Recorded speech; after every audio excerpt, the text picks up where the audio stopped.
Yo, hello, welcome. We're making tile maps today. Monster Garden, more like Monster Fartin'. What?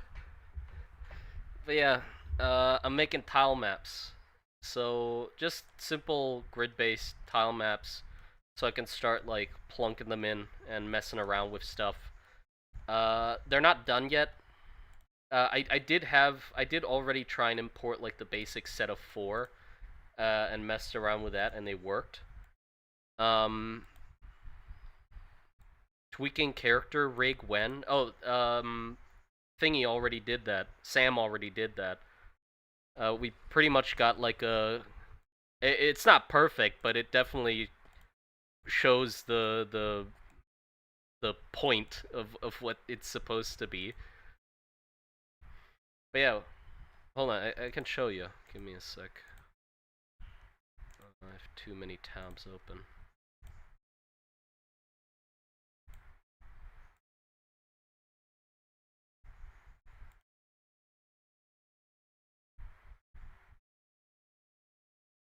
Okay, here. There. So I put the tile map in just for testing.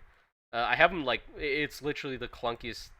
I need to smooth the corners, make them nice, have the like little hill bump, and all the decorations. That's what we're doing today. Is just cleaning up the tile map, making it nicer, and adding some variants. But you know, he look, we got the character like working. He moves. It's a little jittery because he said he fucked up some variables, but that's completely fine.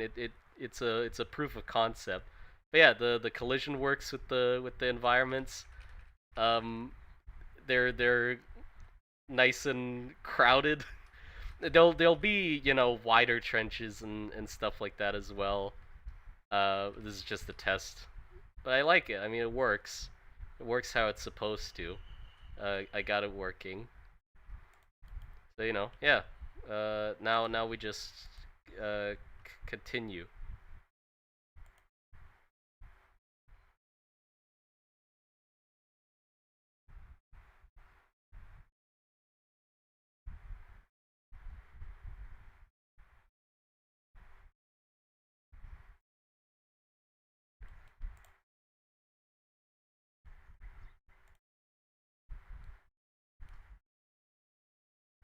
Oh yeah, let me show you how it works actually.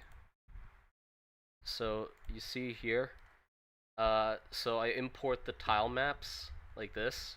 This is the 4 tiles I made before the stream. And then now I can just literally like plunk them down in the game. And it just works. They have everything on them. Can erase them as well, and you know, I can rotate them. It's nice. It works how you'd want it to. But yeah, and now all that's left is literally just making more variants of these, so I can make more varied terrain. I want to ramp up, so I can have outside of the trenches as well. Obviously, I don't want it to be confined literally only within the trenches.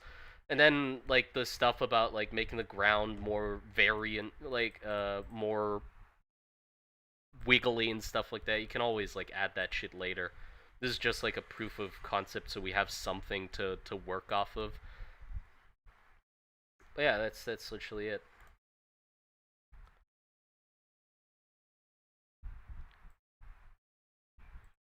Surrounding this game, hopefully it doesn't get flooded with brain rotted kids.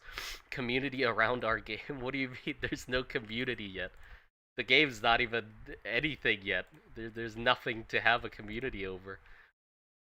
Uh, Trenches scare me, especially if they might have rust. Ooh. Yeah, so what I want to do now is I want to just I want to test something out specifically. So I wanted some trench walls to have the reinforcements that you might see on some trenches where they have like the wooden boards and stuff. reinforcing them, but I don't know. So you can't have two tiles overlapping each other, but I don't know if that's just because the tiles all have collision. So you can't have two tiles that both have collision overlapping each other. So I'm trying to see if I could make a decorative tile that overlaps with an existing. But no, because yeah, I feel like it's just not gonna work. So maybe what I can do is have it be the level above, but be below, if that makes sense.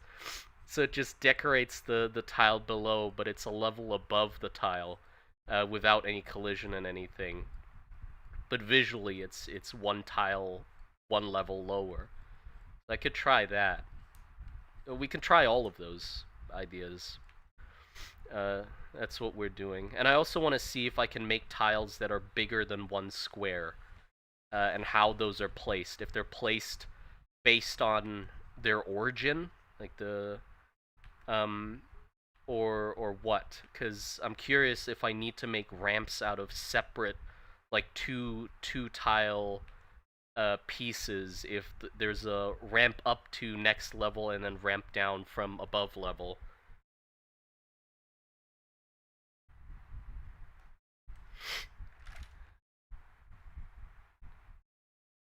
Yeah, and also it needs to tile this way, of course.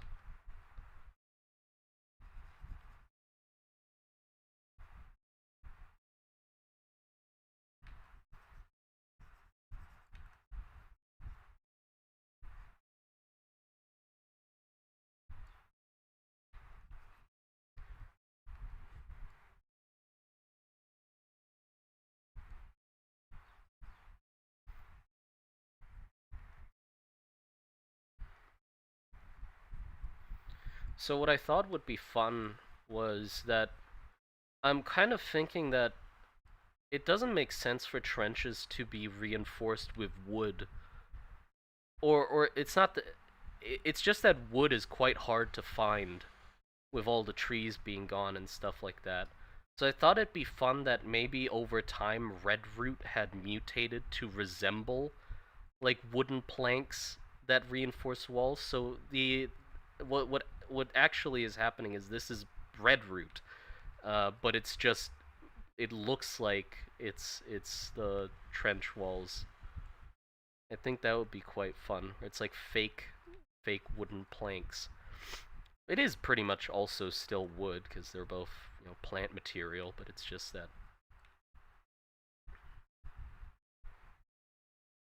different, So we need to make this, which is like the main plank, and then we need an end piece, so it like trails off as well.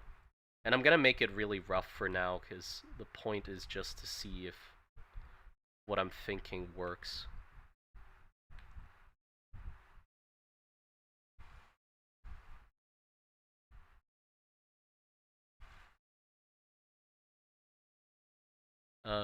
Most games like this consider multi-tile stuff, like a big room, a collection of normal tiles, usually overwrite normal generation. Again, I don't know how it's going to work. Yeah, I'm not sure either. But the idea is that I'm not gonna, like, I really like handmade tile sets and rooms, so that's most likely what the game's gonna be built from, is made rooms with, like, connecting generated corridors. Um, because having everything procedurally generated is shit, you know? It just makes it really uncontrollable and unpredictable what is actually gonna happen.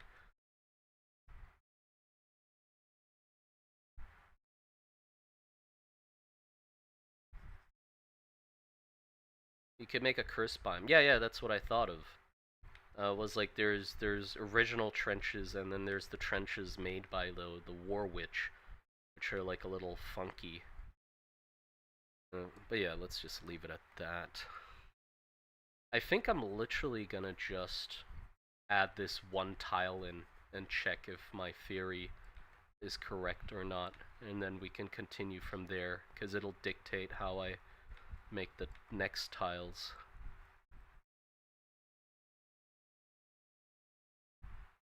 Made by hand, like God intended.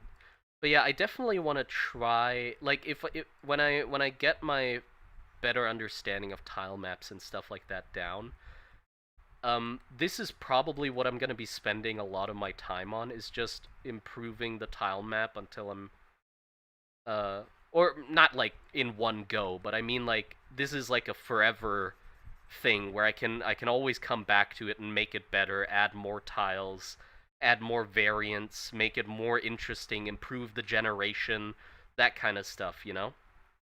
But I would love to play around with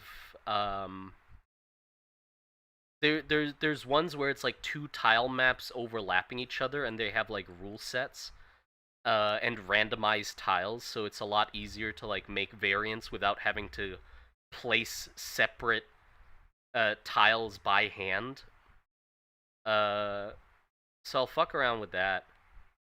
And also I want to use that so I can make like diagonal trenches and stuff like that, because at the moment diagonal stuff would be quite hard to do uh, with this. It just have to be sort of an awkward, like, off-grid thing. Um, and so they're kind of forced to be a little square. Unless I make, like, larger chunks, I guess I could do that as well. Yeah, there you go. That's literally it. So we just do that. Save this as trench wall reinforcement.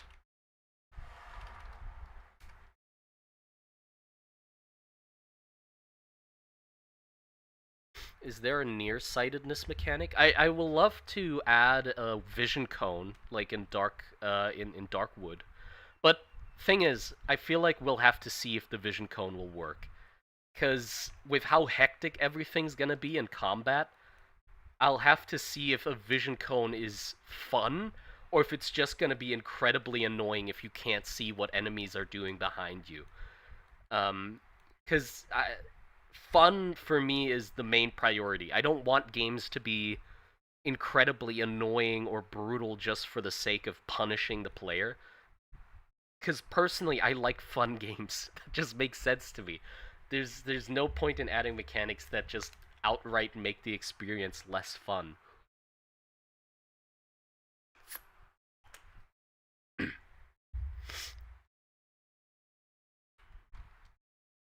Okay, so I need to save this as a PNG. Then we're gonna move to Blender. And, okay, let's see. How was this again?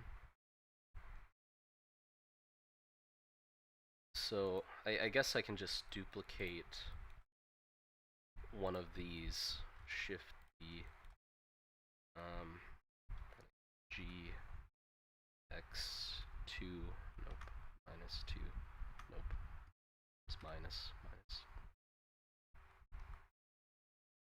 G.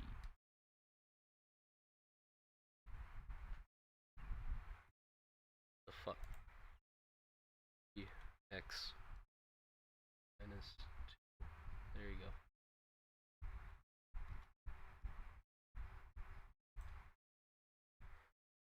Why is it on grid?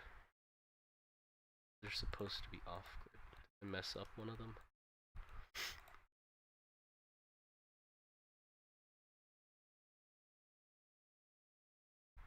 No, I didn't.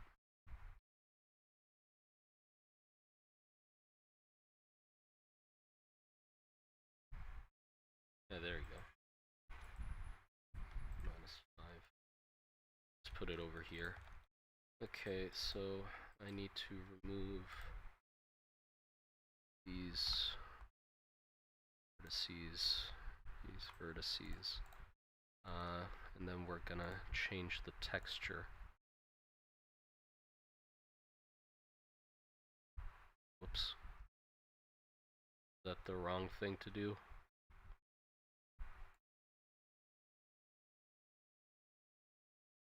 Oh, that changes it for all of them. How do I make a new one?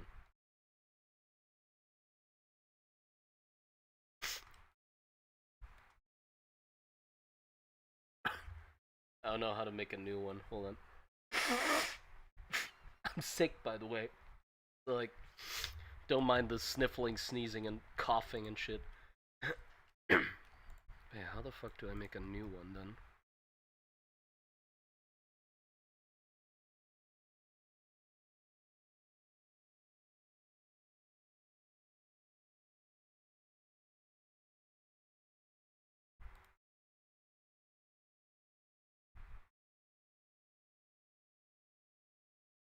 Add new material.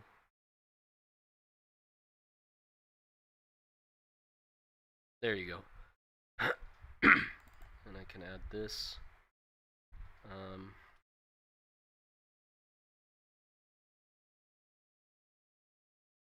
Sees. Yep. And then shading thingy for this.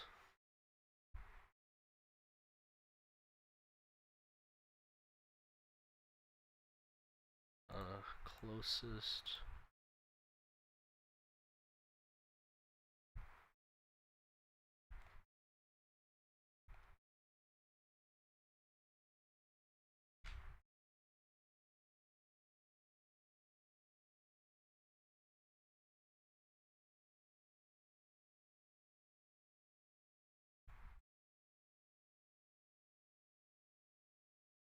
There you go. It's not transparent though. How the fuck do I do that? How do I add the transparency?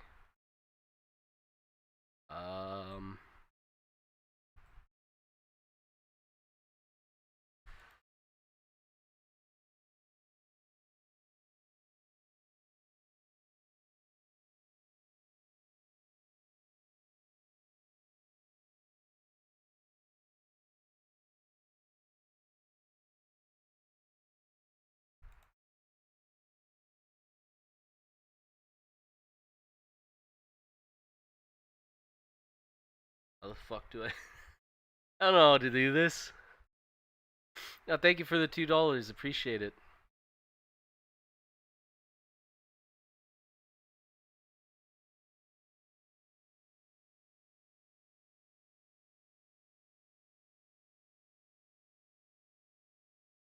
Fun.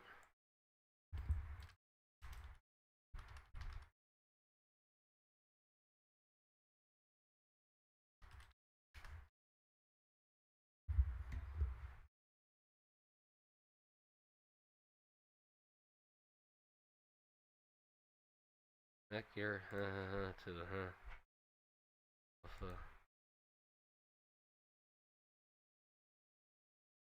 okay. It's in here. There you go. Got it! Yay, we fixed it. Okay, there you go. So, let's see. I have to move this a little forward.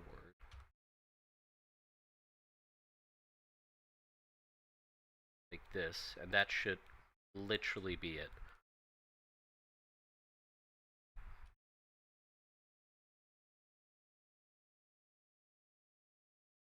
Yeah, that should literally be it. Okay.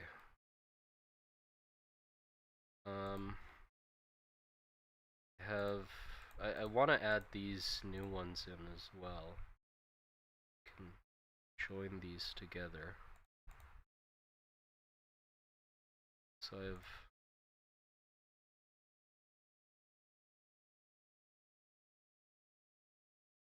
this.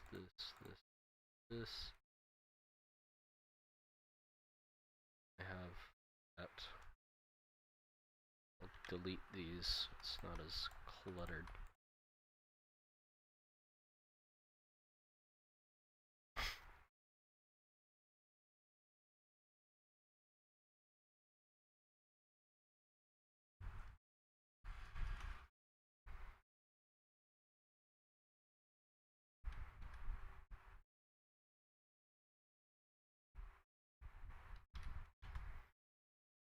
There you go.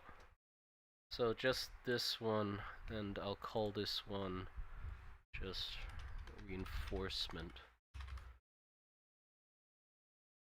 Then we have this one that's floor coal, wall coal, inner corner coal, inner corner coal. I'll call this inner corner 2. Then we have this, which is outer corner 2.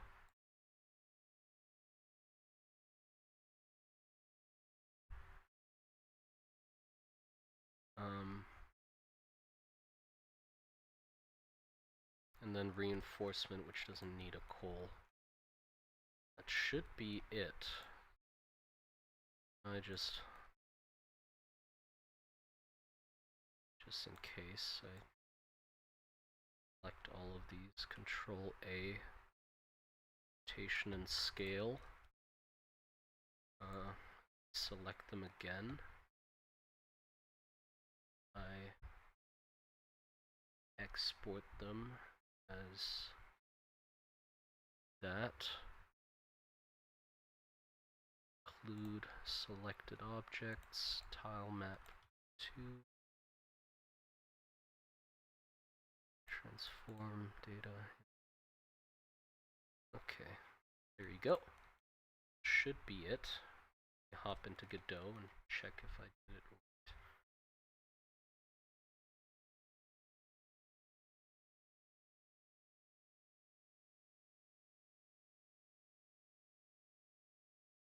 And then we can check if it is the collision that matters, or if I can't have 2 overlapping tiles. If no, then I can just put the decorations on a separate layer, or a separate tile map. Just have 2 tile maps. One for the terrain and one for the decorations. I feel like that makes a lot of sense.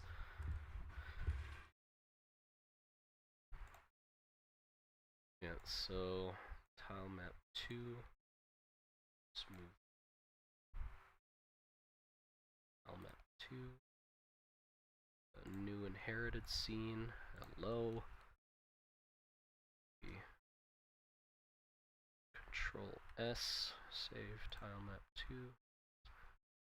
Scene export as mesh library test. Can I add it to the already existing one? Oh shit, I can. Nice. Okay. There you go. Here. Look. So I literally just added it to the already existing one, so now we just have the extra tiles here. We have the new corner. So we have a nice smoother corner. I also have a new inner corner.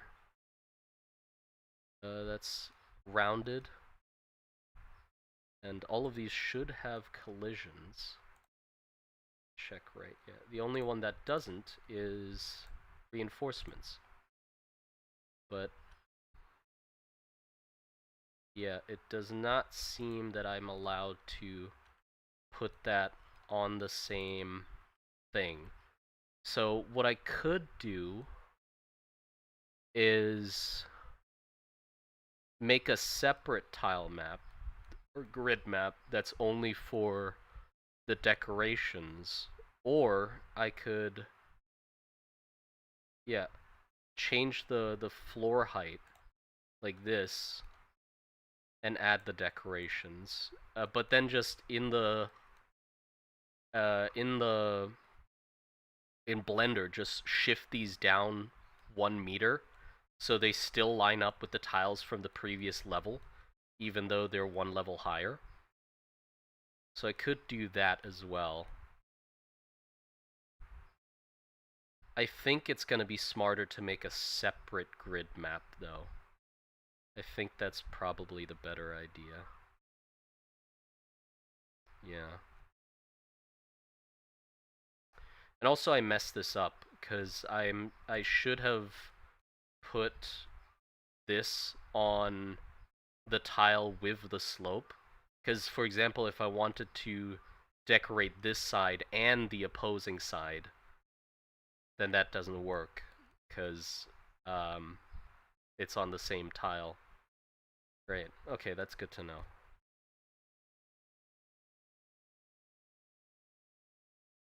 Okay, sure, sure. I know what to do now.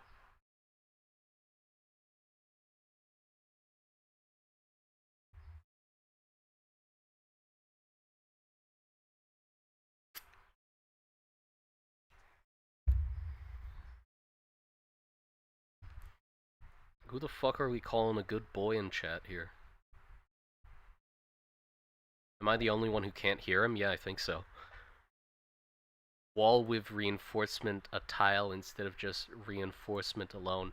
I do get that, but then I basically need to make a second variant for every single wall. Does that make sense? Because then I need I need a this, and then I need this with the edge, and then this with the opposing edge. And then when I want to like change them out, I need to. Yeah, I feel like just having a decoration level on top would be better, or less complicated. Is this going to be a top-down game? Yeah. I'm still not sure how well the height is going to come across. I definitely think I need to focus on like values. So things that are deeper down are darker. So it's easier to tell. But yeah, we're definitely going to have a separate like decoration map in that case. Okay, but it does work. Wait, hold on. I need to check if we can actually have two grid maps on top of each other. Let's see. Shift, Control A, map.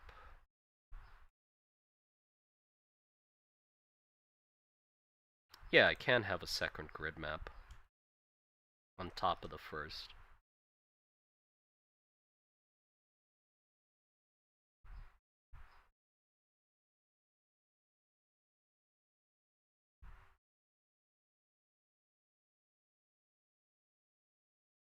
Cells 1, 1, 1. And then I can put the same exact map into it.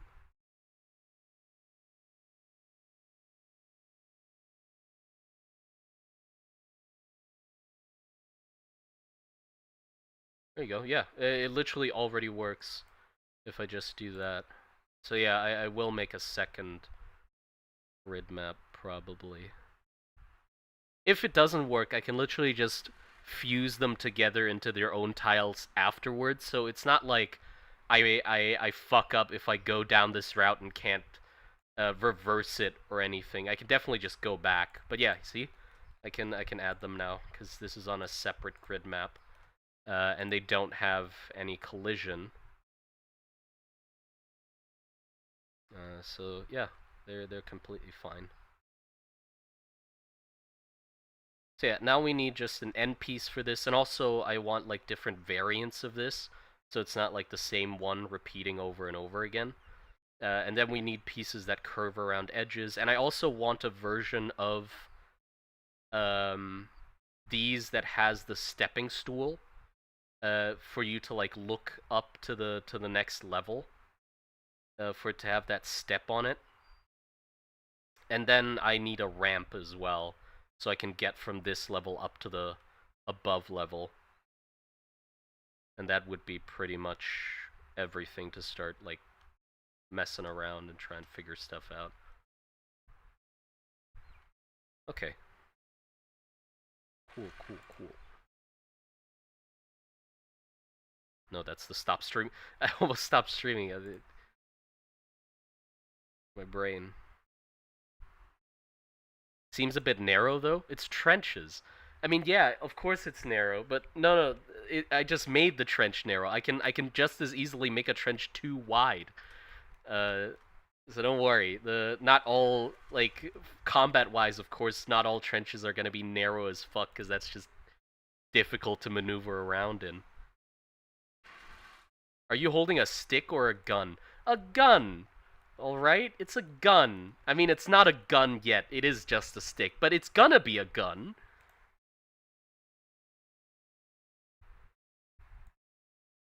For now, the character animation is completely placeholder. I didn't make any of it. For the end product, I want to make all the character animation so it doesn't look weird. For now, we're just using fucking Mixamo, which just has a bunch of like mocap or like free animations you're allowed to use as like placeholders, so we just can see some sort of movement. But I'll definitely replace it because it's jank. It's jank.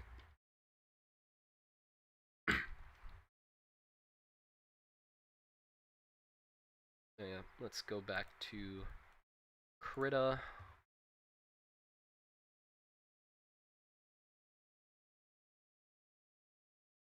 Have you done animation before? Nope, but I'm gonna figure it out. Like I've been figuring out everything else. I mean, I am just built different like that, as you might be able to tell, because I'm just fucking, you know.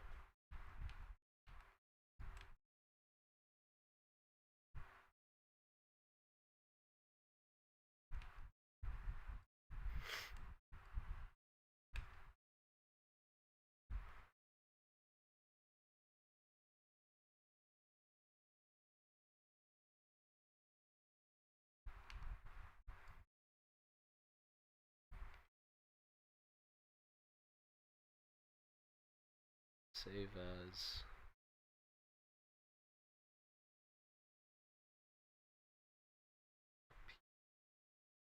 Krita document. Okay, so I'm just gonna make another one of these. That's why you're a good boy. The fuck? Why are you calling me a good boy? I'm not anybody's good boy except for my wife's. My wife can call me a good boy. Only person allowed to do that.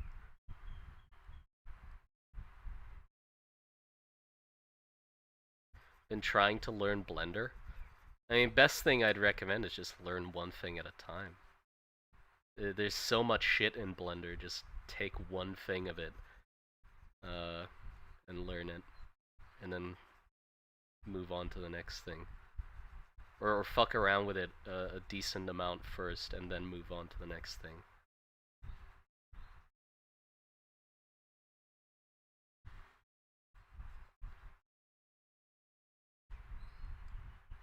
Because there is a lot to learn. But like now that I sort of have like a base of it, it kind of is alright to get the next concepts on top of the ones I already know. Although I'm still not UV unwrapping. Okay. Maybe I'm gonna have to UV unwrap inevitably. Like maybe eventually I'll fold and be like, all right, I'm gonna fucking UV unwrap the damn models. Like actually make proper models for the characters that can be UV unwrapped and shit. But like,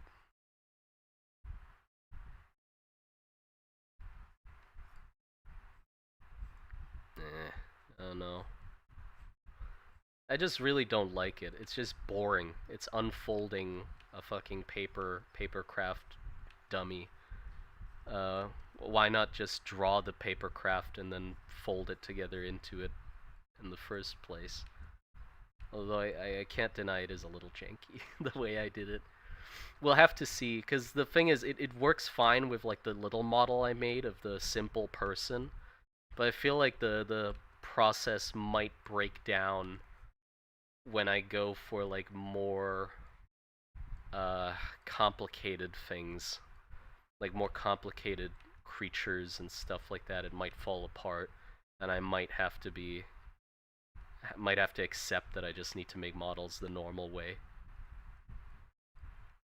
UV unwrapping isn't that hard, it's just boring. Yeah, that's the exact problem that I have with it, is that it's boring.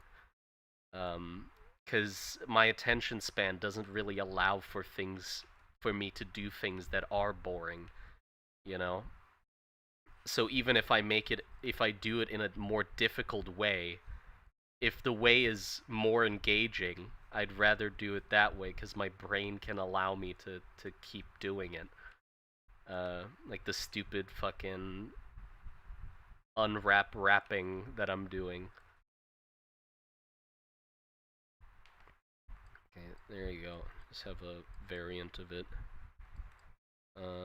Now I can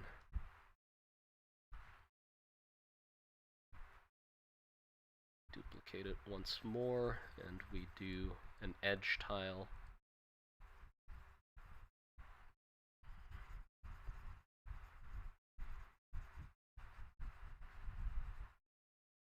It's just really rough. We're just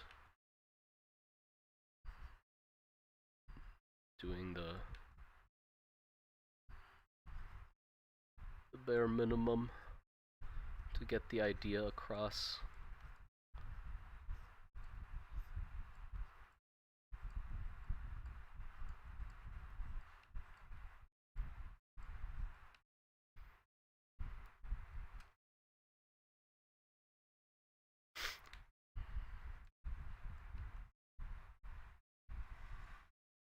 Yeah, maybe I can find a way of UV unwrapping that I might find entertaining. Because the thing is, like, okay, another reason why I feel like UV unwrapping is unnecessary for this project is because it's a top-down game. There's so many angles of a character you just don't see, and that just don't need to be rendered at all, right? So I can get away with so much that if I went through the tedium of making a full-on character, it just doesn't make sense. So maybe I can figure out how to make like a simple PS1 style character, but just remove literally everything that I don't need.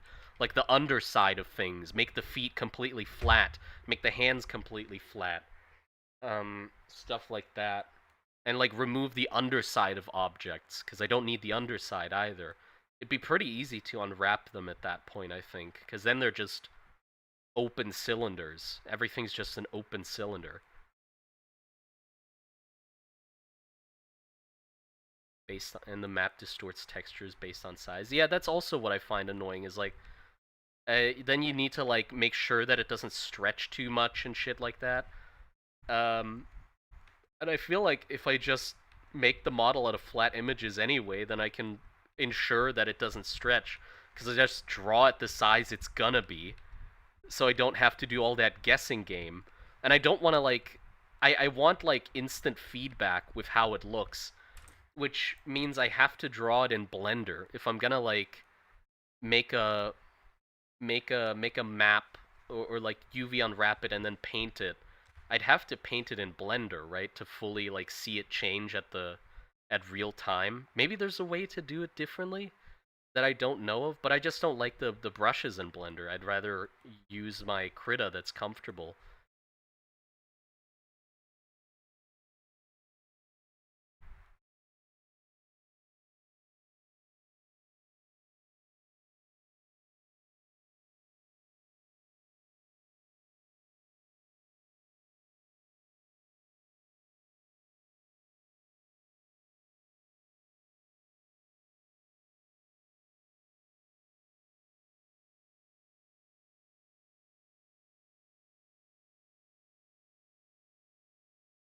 Connect Blender with Photoshop? Yeah, I don't have Photoshop though. Maybe you can connect it to Krita as well. Works with Krita too. Okay, I'm gonna have to check that out then, because maybe I'll fold and do that. Well, the nice thing is, by the way, I don't have to deal with weight painting either, because I'm not gonna do that for the characters at all. I'm basically separating every limb. So instead of having limbs joined together like this, I'm just cutting them into pieces. I'm just doing upper arm, lower arm, like that. So there's no worry about weight painting and stuff like that. It's just a puppet, pretty much, where every part is rigid. It's just rigid parts moving together. Because again, top-down angle, it doesn't fucking matter. You can't tell shit apart from a top-down angle. It's completely fine for the camera angle I'm working with. Okay, and then we just make a flipped version of this.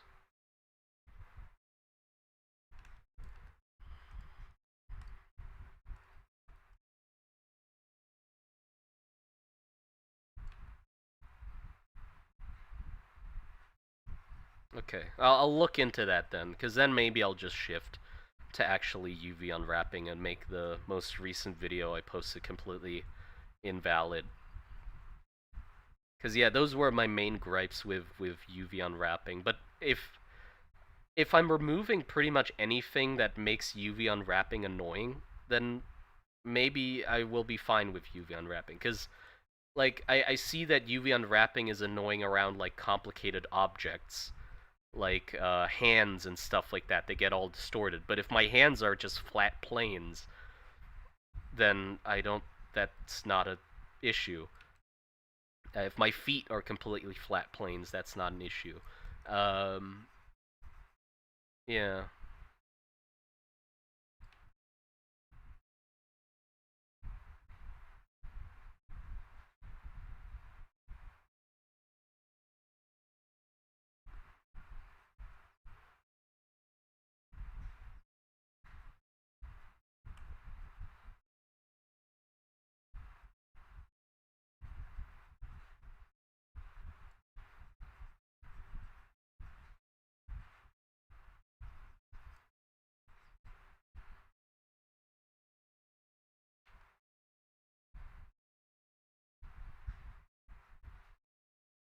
At the moment, I'm just making some barricade variants. And then we'll make the stairs. The stairs won't... oh, and also I need, like, floor planks. Planks that can be put on the floor. Oh, right, and I was gonna test making 2 long tiles. Seeing if, like, tiles that are longer than a tile, how they get placed. So I can do that with the floor tile. I can just make a 2 long floor tile and see what that does. Stages of accepting UV unwrapping, yeah. But I definitely still want to keep like the paper craft style. I'm gonna have to figure out how to like keep that. Because I like that they don't like match up perfectly and stuff, and are a little janky looking.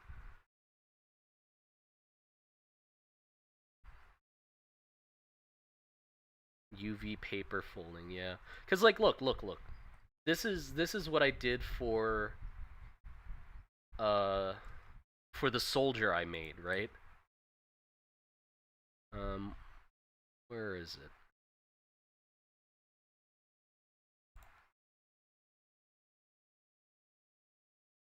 This.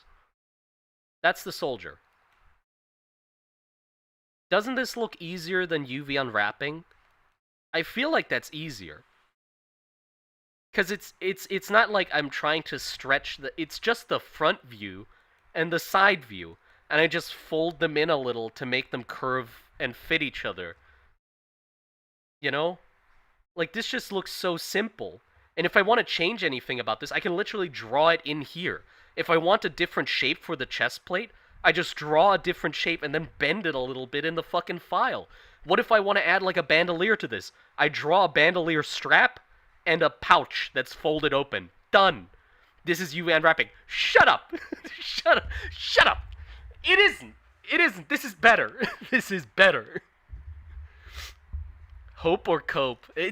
I'm not coping. This is better than UV unwrapping, man. No? Okay. Maybe I need to UV unwrap though. But I don't want to. Just don't wanna.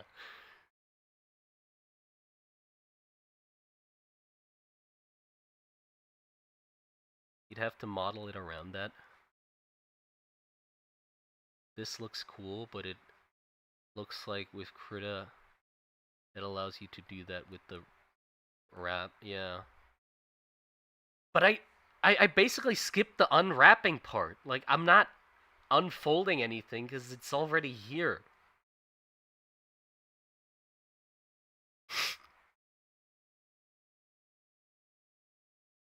Yeah.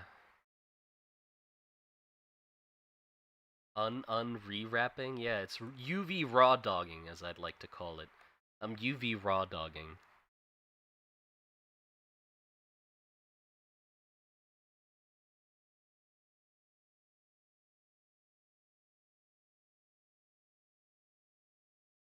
Stage 2.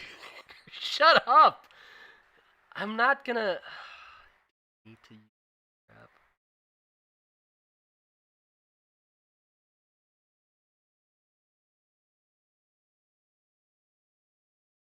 Do I have to? I feel like I don't have to. God.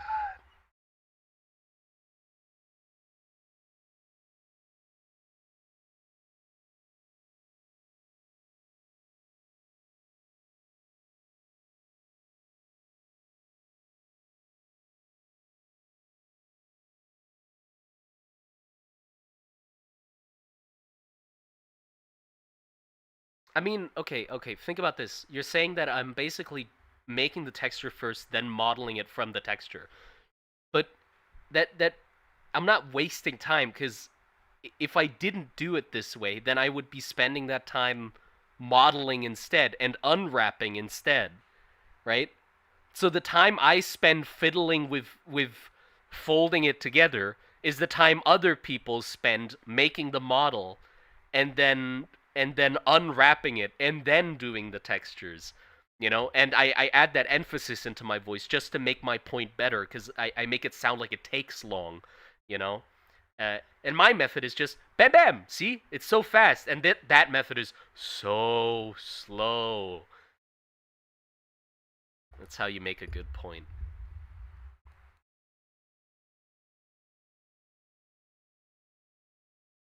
How you're gonna rig this thing? It's really easy to rig. What do you mean?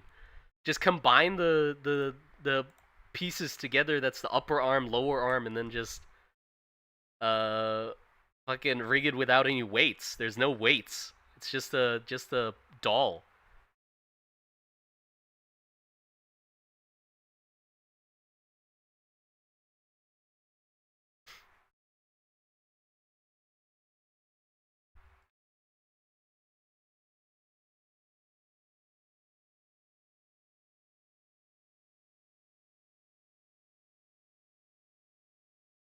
Rigging's not gonna be the problem. Well, I haven't encountered any problems with the method yet.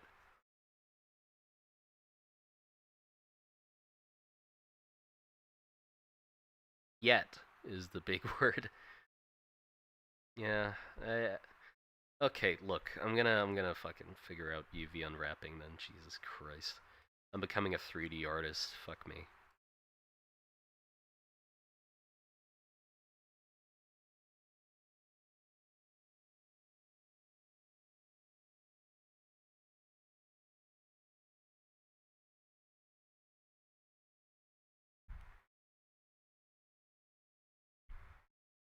Because you're not.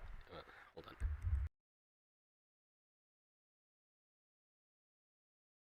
Schrodinger's wrap. It's slow because you're not used to it. Yeah, that's also correct. It's just that I don't know it yet.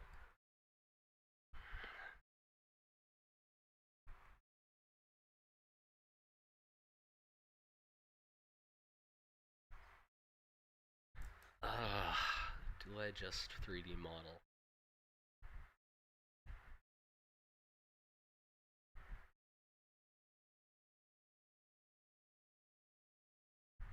Cause like,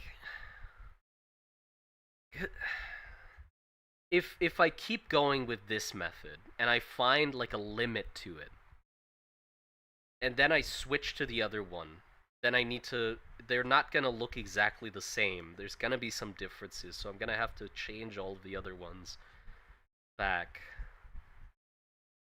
So if I just do it now and get it over with.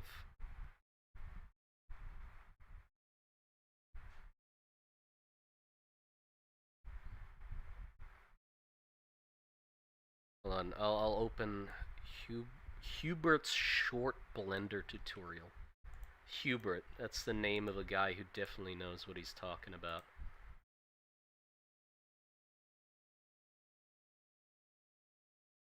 Hubert.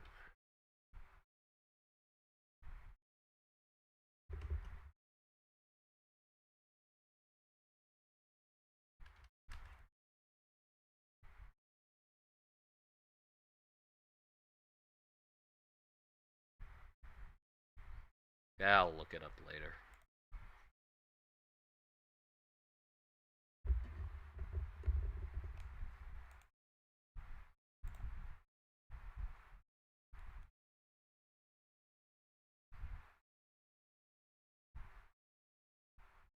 Could we see our little soldier dude get affected by curses? Well, I wanted the curses to be modifiers in the game. Or not like stage modifiers. I mean like upgrades for your character. If you know Deep Rock Galactic, if anybody plays Deep Rock Galactic, they're overclocks.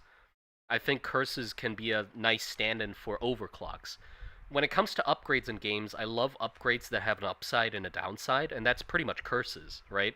So I'd love for curses to have incredibly powerful, or like really powerful upsides, but then for them to also have a big downside that you have to wrestle with. So it's sort of your choice what kind of curse you wanna do. I'm not sure yet if curses would give you active abilities or just passive abilities, where it changes things about how your character works, but it's not like there's a button now you can press to cast like a weird spell or something.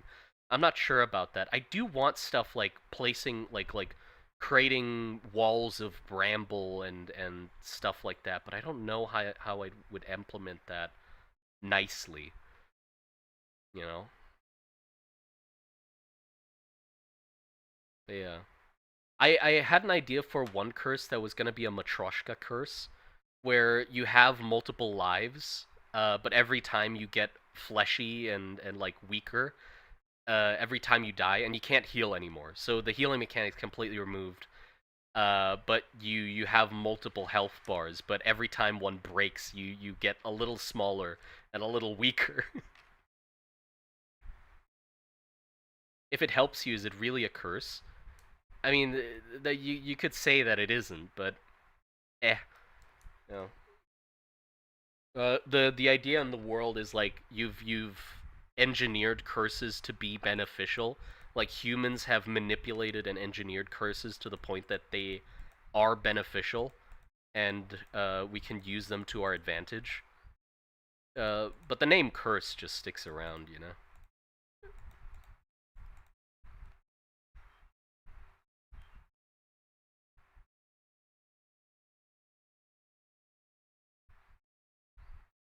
That is Fear and Hunger. I have not played Fear and Hunger.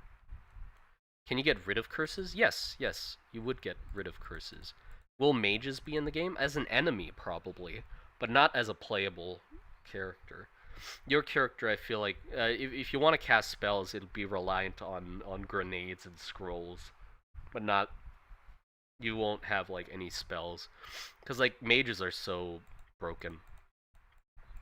Or playing as I don't know how you'd play as a mage. Also, I don't want to play as a mage if I was to play the game personally. Okay, what am I doing? At the moment, I'm just staring at a screen. I need floor tiles as well. So I'm gonna do floor tiles.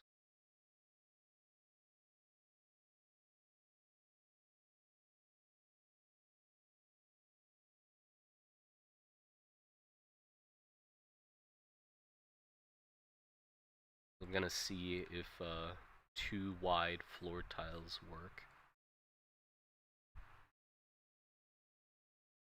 We'll see what the game's gonna be like. The thing is, I know... Okay, I sort of know the core mechanic and loop that I want the game to revolve around, with the sort of mission-based game focused on looting while fighting.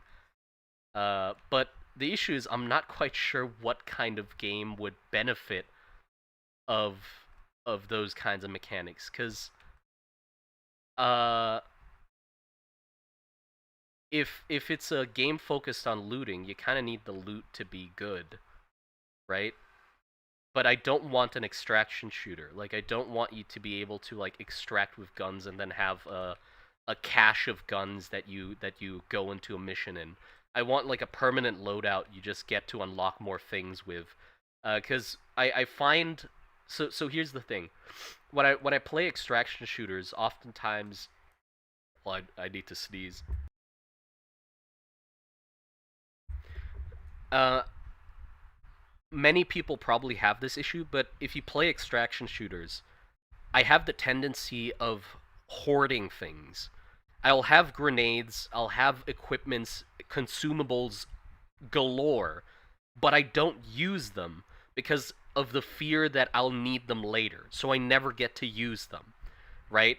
And I feel like if I make it an extraction shooter, I want to avoid that. How do I make a game that focuses on looting but doesn't give you that fear of needing something later so you end up just not using it? Or just keeping it in your stash and your stash just gradually fills up. And what I thought of was that things you pick up in a mission just don't extract with them. Like if you pick up a grenade or a scroll in the mission, at the end of the mission it just gets scrapped into materials, for example. So you're incentivized to just use it in the mission. You don't get to take stuff out at all, which I think would be good because then when you pick stuff up, you're not like, "Ooh, maybe I need this later." No, there is no later. You just lose them. So use them or lose them. But without an at-base inventory, yeah, that happens to me for every game. Yeah, I'll need to find a way to like encourage, and also just the amount of consumables is a way to encourage that. If consumables are incredibly scarce, then you're gonna feel like you don't want to use a lot of them. So I feel like the best balance that I can come up with is to have enough consumables are frequent. You come across them frequently, but the amount you can have on your person is small. I feel like that's the best balance because then it's like there's always some around, and you can't carry a lot of them with you. So you always like if there's a grenade next to you and your grenades are full, you're gonna use a grenade because it's like, well, I can't pick this one up anyway, and I'm gonna move on to the next spot. So better just use one and then pick this one up, right?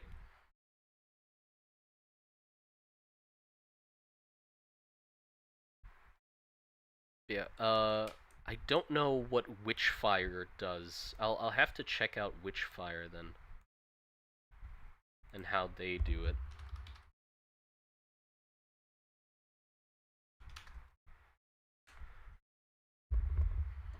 Yeah. I heard Witchfire is a really good game, but I haven't like played it.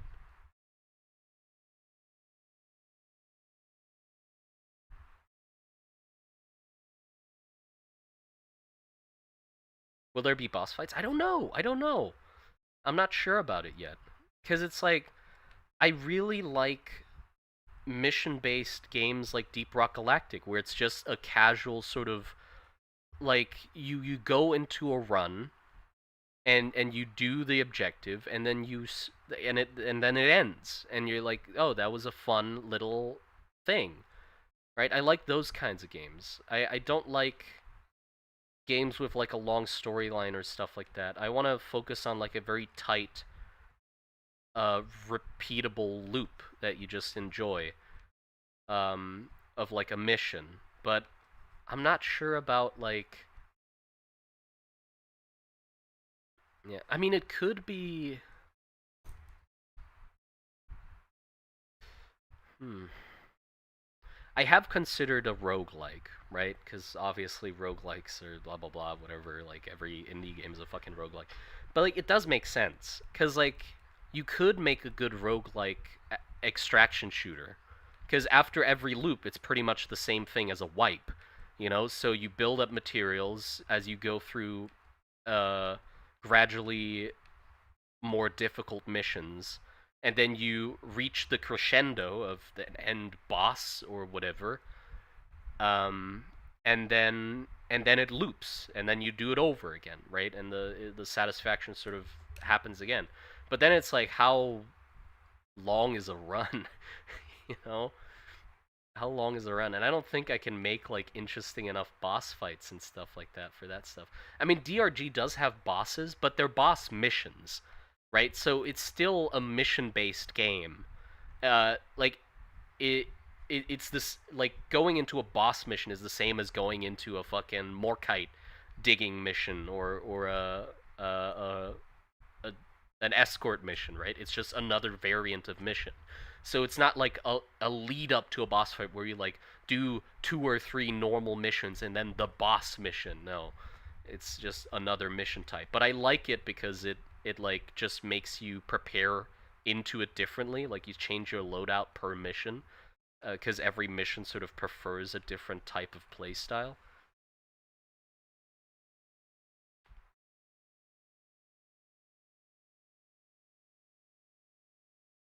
So yeah, I'm not sure what kind of game it would be yet.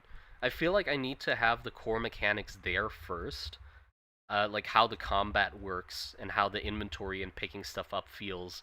And when I have that, I can just play the fuck out of that until I sort of get an idea of what it wants to be, right? Because for now, I'm not sure what it wants to be yet. I'm not sure. Because I don't really have the mechanics in hand yet, you know? If I had them in front of me and could play them over and over again to figure it out, I feel like uh it'd be more likely that I know what the hell it's supposed to be. But I just don't, I have them in my head. I can't test them out yet or see if it.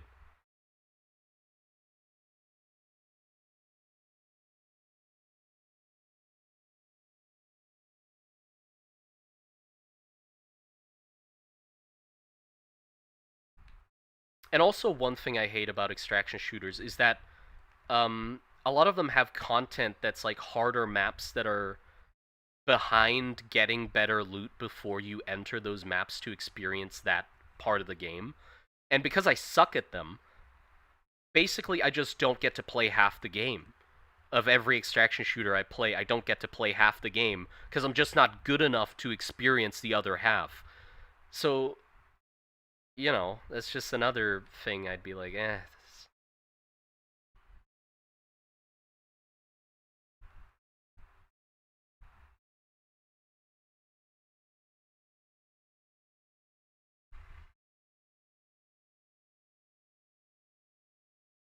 reminds me a lot of Forever Winter. Oh yeah, I mean, that is pretty much the sci-fi version of what I want to make.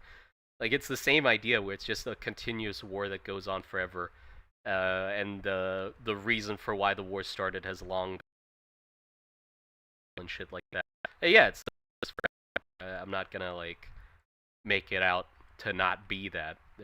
Yes, I very much like the idea of that kind of a setting, you know. But I also like hopeful settings. I don't like grimdark for the sake of grimdark. I really like hopeless settings where the people in them still have hope. There's uh they're going up against like impossible odds or just inevitability, but they still manage to make it work somehow. Like they find things that matter to them and stuff. I like those kinds of settings. Uh, it's kind of heartwarming. It's like wholesome but sad, melancholic, I guess.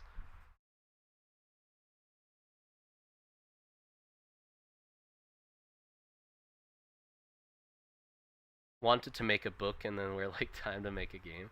Yeah, baller team though. Yeah, I mean they're killing it. I hope the game gets better. I'd love to play it, but I feel like yeah, it does like Forever Winter does fall into that trap of extraction shooters, where it's like after you have all your stuff, like what are you going into missions for really?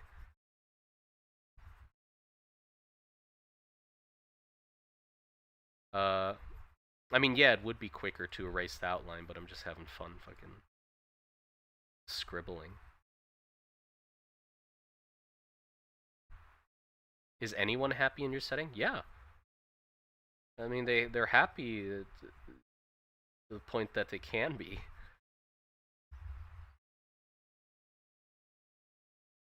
Making the best of their situation.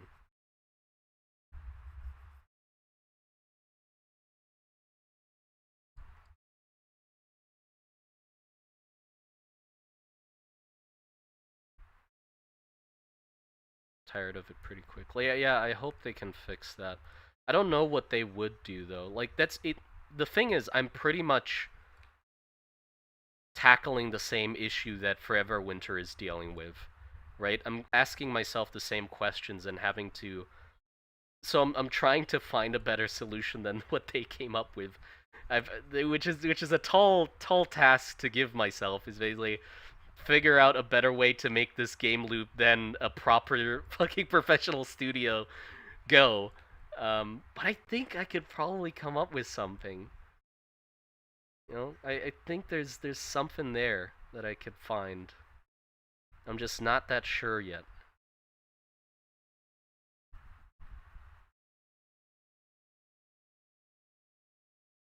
It's like there has to be a way to make the looting not get old, right? Because the satisfaction of looting comes from having gradual upgrades to your stuff or rare things that you find that matter.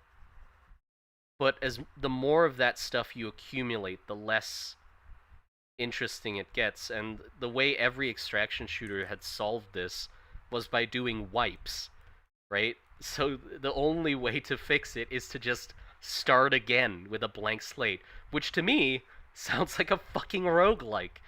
That's just a roguelike. So maybe you could do it in some sort of looping fashion where you always go back to the start of building up to something and then going back again. Is Fundog Studio AAA? No, I don't think they're AAA. Definitely not AAA.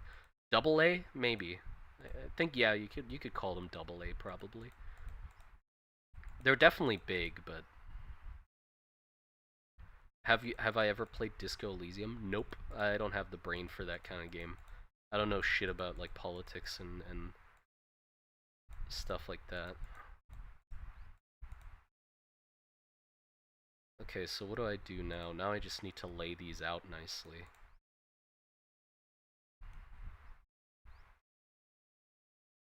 It's like a multi-day roguelike, yeah.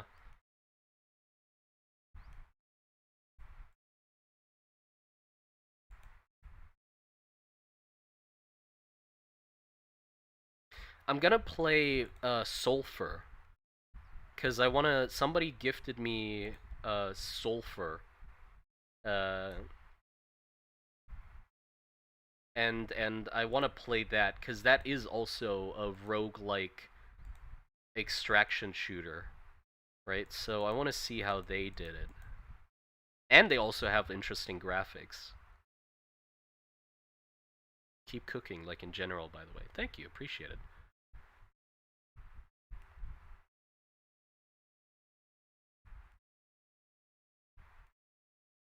But yeah, it's just not my type of game anyway.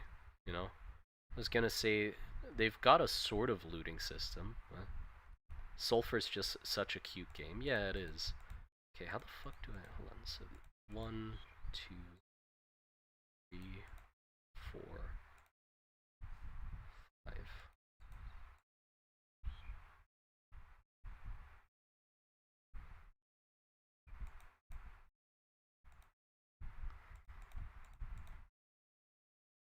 I need a sixth tile. I'll just make another variant of this.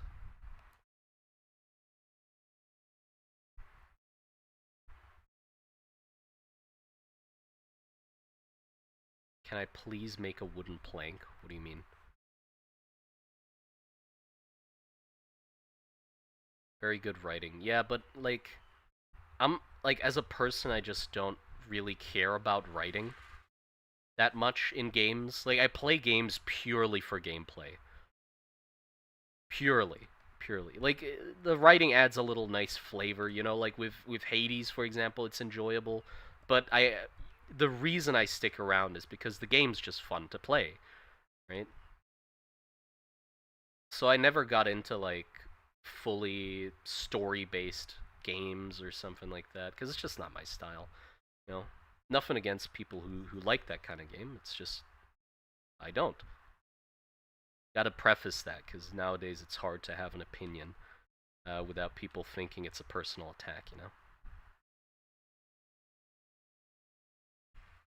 Didn't the original devs get fired? I have no idea about Disco Elysium's drama. Love story-based games? Nice. Yeah, that's why I like, and I also like games that have short bursts of like satisfying loops of gameplay, mission-based games. That's why I want to make one. It's because I like those, like Deep Rock Galactic, that kind of stuff. Because normally that's the amount of time I like playing a game for a few little runs, and then I'm like, okay, that's enough, and then I move on to something else. Also with my friend group, that's sort of the types of games that fit with us as well, because we only have time for short amount of gameplay. Anything that's like a longer story that you have to like keep up with and remember what the hell is going on is just hard to play, because with the long breaks between sessions we play, it's just you just forget what the hell's going on. But there will be lore in the game, right? Yeah, yeah, of course. I'll just write some little tidbits and stuff like that, but it's not going to be a story-based game. God, no.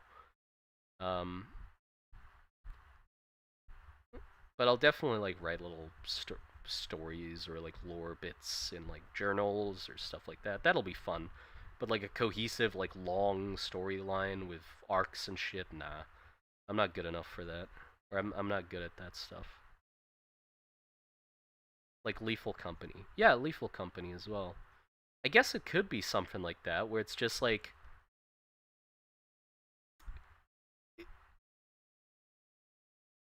So... What do you call a game like Lethal Company? Lethal Company and Repo are pretty much... So they're not roguelikes, right? It's like an inevitability roguelike, because they don't have a win condition. Like normal roguelikes have a win condition where you can technically win the game and then it's over. But with Repo or Lethal Company, you're basically just going as far until the game just beats you out. Like there's no crescendo. It is just it gets exponentially harder till you just inevitably lose. Friend slop game. Don't call them friend slop. I don't like the term friend slop because it isn't. Right? When has playing games with friends been slop or an issue? Right? That's good.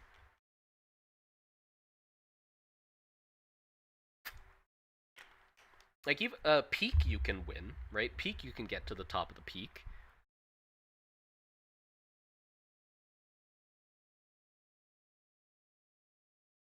Friend gem. There you go. An endless mode. Yeah, it's pretty much an endless mode. I mean, Slay the Spire also had an endless mode. But yeah, did I like so I did play Repo and I did play Friends Are Out of Trend. Sorry, Unk, damn. What a miserable generation you all are. Friends are out of trend. But yeah, hold on. I'm trying to recollect the time I had with Lethal Company and Repo, and trying to think if I actually enjoyed it.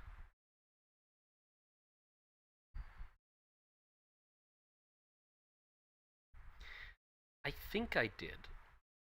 But that's like...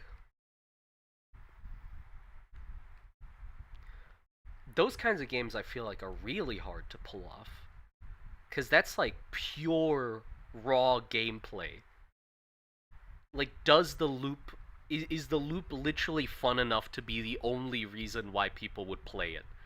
Right? Because there's no end. There's no end. So it's no like satisfying boss. Congratulations, blah blah blah. It's literally just that loop until you can't do it anymore.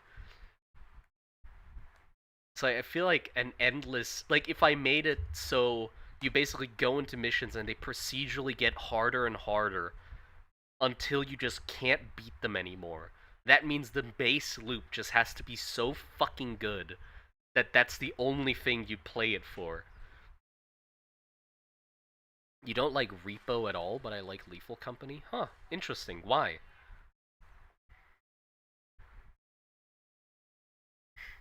Why is that? I'm curious. Because I feel like they're quite similar games. What would you have to dislike to like one of them but not the other?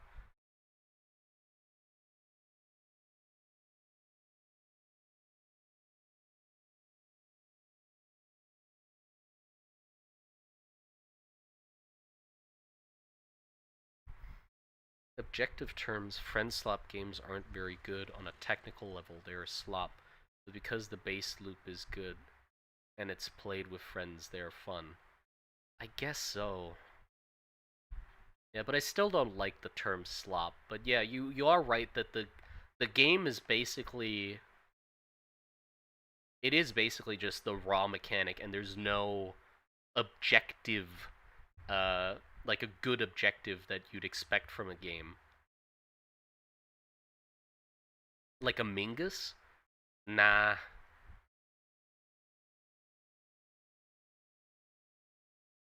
Why the fuck did it autocorrect to a Mingus? You didn't mean to write a Mingus? Among Us is a party game. That's it's like Wolf or whatever the fuck that game Werewolf. It's like that game where it's like a detective party game. You lie to each other, that stuff.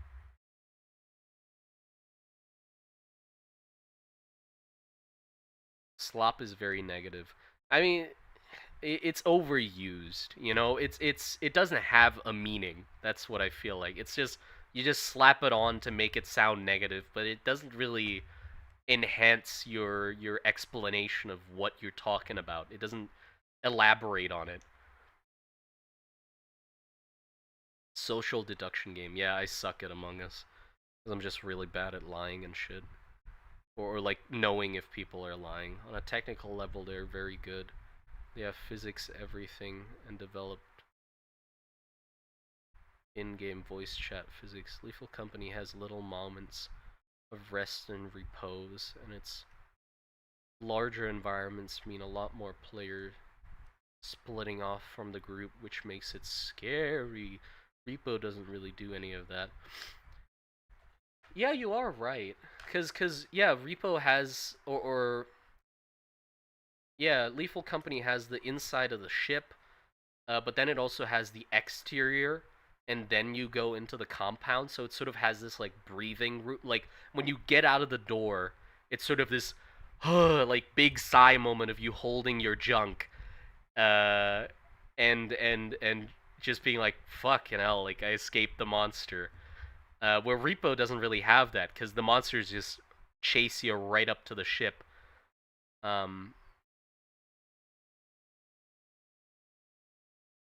and in Lethal Company, they have monsters that are outside and in. So yeah, I guess you could. Yeah, yeah, yeah. And I don't think in Repo you don't really like split up. Oh, that you know why? I feel like it could also literally be because the main way you transport materials in Repo is with the cart, and there's only one cart, and most groups don't choose to buy multiple carts and like split off. So you're reliant on this one thing that one guy can push to hold all the stuff. Um, whereas in Lethal Company, everyone just holds their items in an inventory, so it lets you like split off. And a lot of the items in Repo require multiple people as well.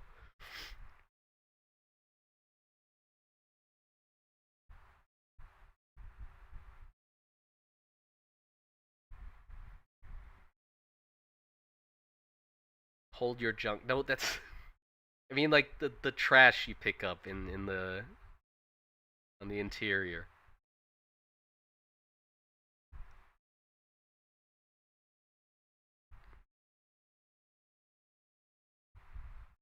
Cordura? The fuck is Cordura? Cordura.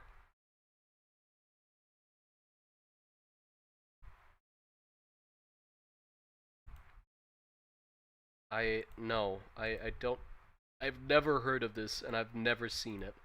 I'm looking at it on Steam right now. The graphics are really nice. What is this? Cordura is a four-player online co-op psychological horror. Okay, psychological horror and co-op don't go together. Like I get like I feel like Lethal Company does get a little scary because you split off. You're completely right with that. But if you're like in a group of friends, nothing's fucking scary. You can't have things be scary if you're playing a multiplayer game. One player while one player guides the team, the others explore shifting procedural Victorian labyrinths. Lose your sanity, and the night will mimic your team to feed your paranoia. Escape and survive. Ooh. Interesting.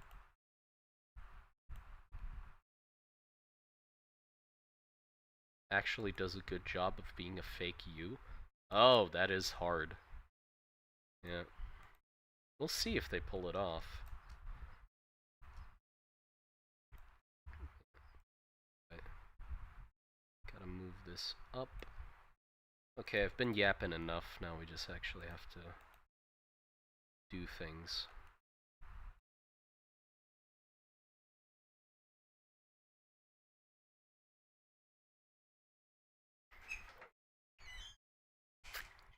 But yeah, no idea what kind of game I'd make. I know the base mechanics of what I want. Basically, Hotline Miami combat.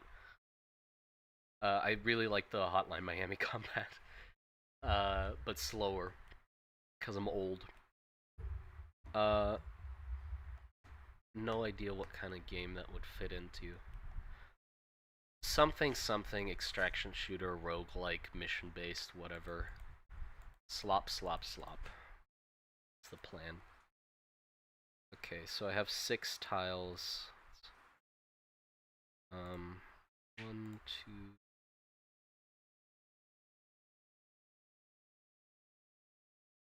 Save. Need. Um.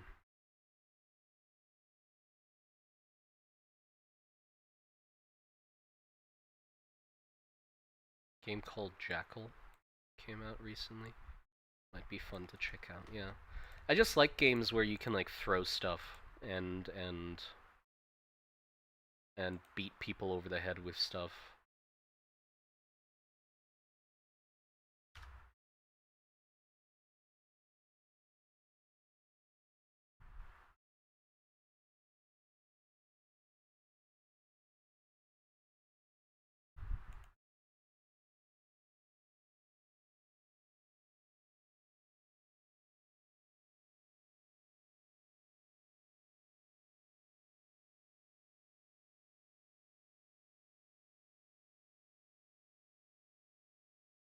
Yeah, Jackal looks really interesting.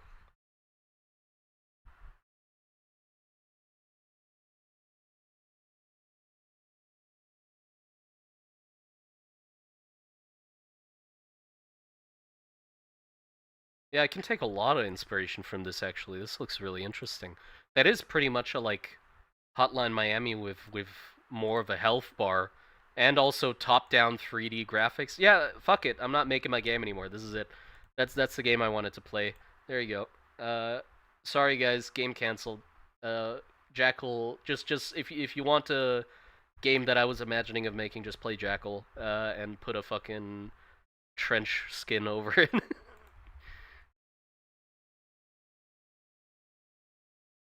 Narrative framing of the game? Yes, I do.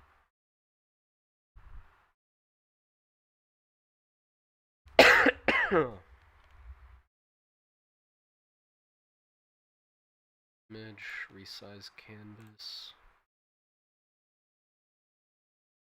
Okay, how do so I need this times 5. Oh, 100, not the square root. 126. Is that 6 or 8? It's 8.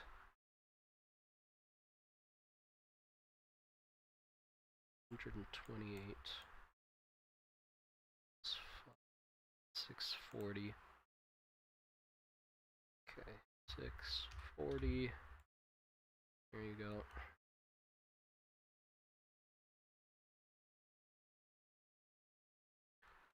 Control G. Okay, how do I move these in the right increments?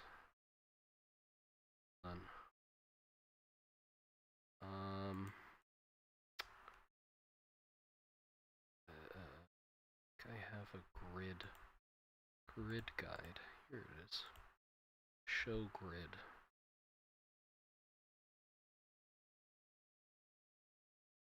$128. There you go.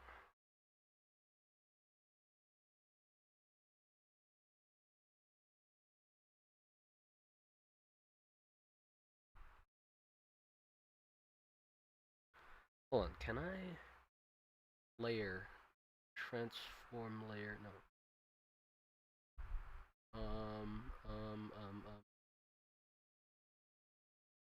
Transform layer, offset layer, X.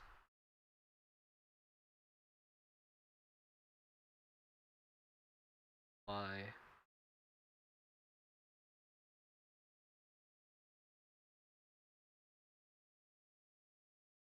Which direction is Y? Y is up. Okay. So there. Oh, also I should have done this before I moved them. Should have image, trim image to size. Go to clean up the edges. Do image, resize canvas. 640. There. Then we go. Now the edges are clean. Do this. Layer. Transform. Offset layer. No Y offset. X offset by 128. See if that works. Yes! There you go. Cool, that does work. Okay. Then we just do that for everything else. Control G. You forget for a second that the y-axis is up? Yeah, I did.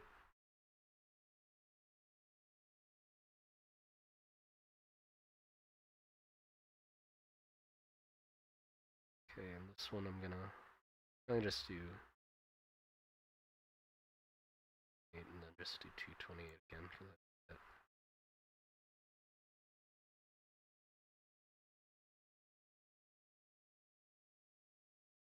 $128.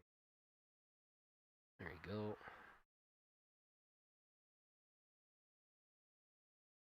This one. Control G. I should have put this one. Oh, why the fuck didn't I put this one here? That one there. Put this one next.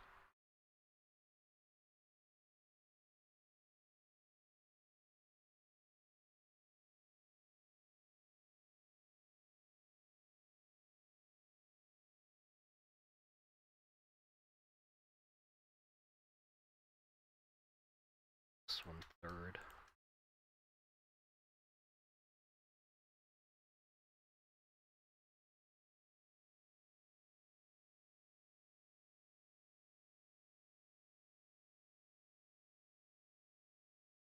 $384. Transform. 8. 4.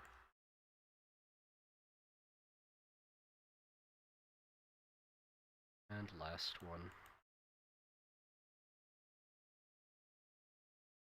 Control G.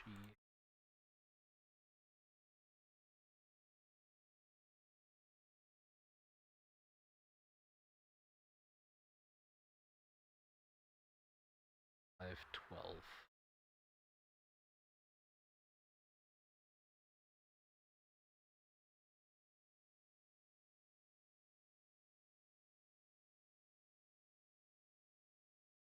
Not resize.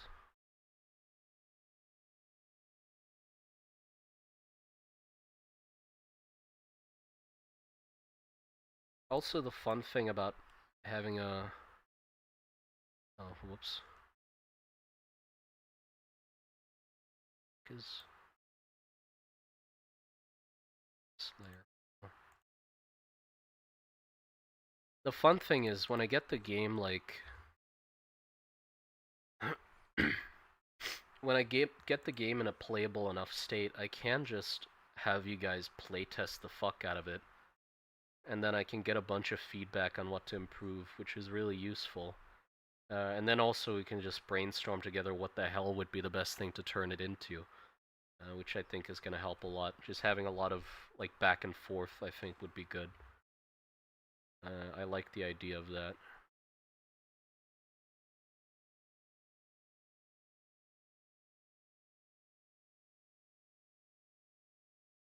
There you go. That's all the reinforced tiles.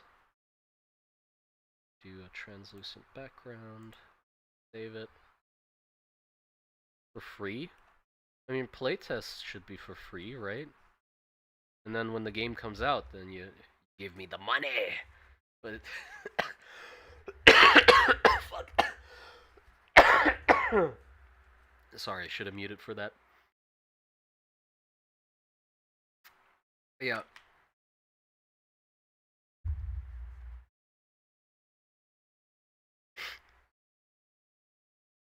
I mean, for playtests, yeah, right?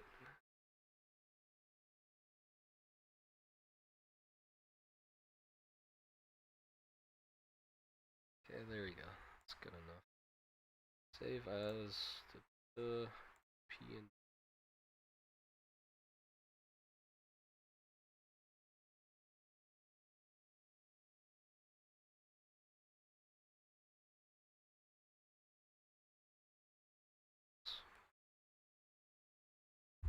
don't mute it. We want to hear it. What the fuck? Okay, there you go. Now we can go into Blender. Do all that shenanigans. Okay, did it update it, by the way? Like, if I look into this... Because I did just change it. If I... UV... No, it did not. I do have to, like... open it again. That... closest, the single image, yeah. Okay, and then I just need to... Fuck is it? There it is. Need to shrink it down to the right size, so... Well, that's gonna be annoying. How the fuck do I know?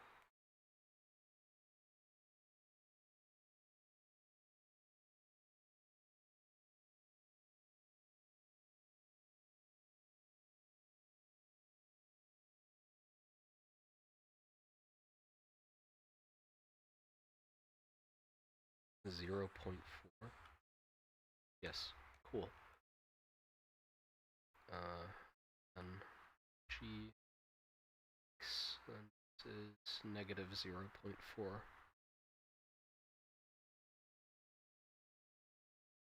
you go. Okay, that's right. Cool. And also I need to move this, the origin point of this thing. Oh, and we did find out that it does take the origin point as the middle of the square. Because when we used this, it was replacing the path, not the wall.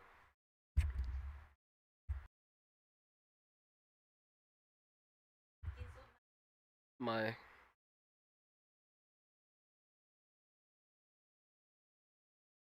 Hi.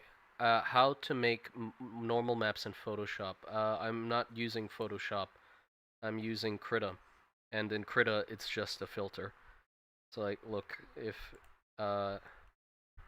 so if I want to make this into a normal map, I just add a filter, and there's a filter called edge detection height map to normal map. So I just draw height maps and then turn them into normal maps with the filter. And those work. And done. I don't know if Photoshop has that. I've never used Photoshop. Okay, how do I... Now I need to G control go. Then I can right click, set origin to 3D cursor. There you go. Should probably have this a little closer to the wall as well.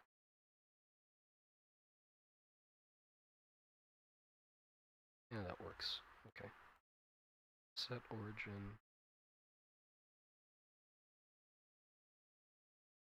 to 3D cursor. Okay, there you go. Then we just need the rest of these. Okay, so we just Shift D there. We just go into edit mode. This G. Which do I need to move?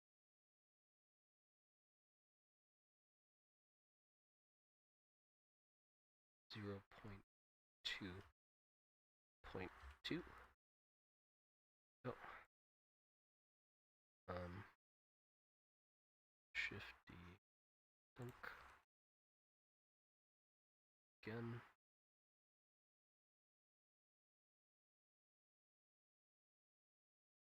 G. G. X.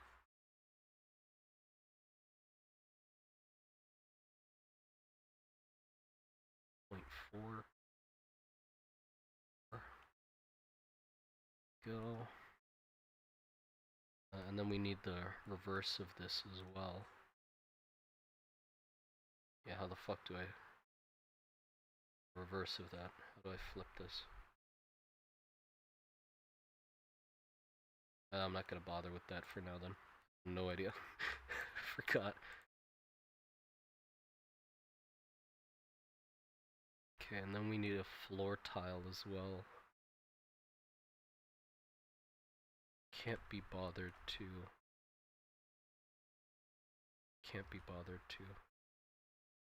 Just gonna do that. Select vertices, dip, extrude. Y. 1. -1. There you go. Vertices. There you go. There's the floor tile. I'll have to fix the thing as well. Hold on.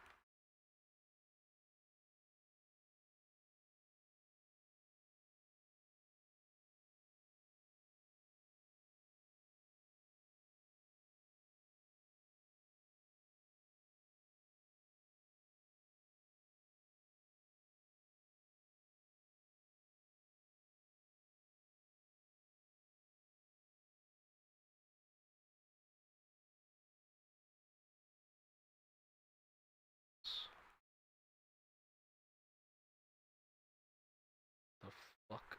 Why is there only 2 vertices? There you go. The hell?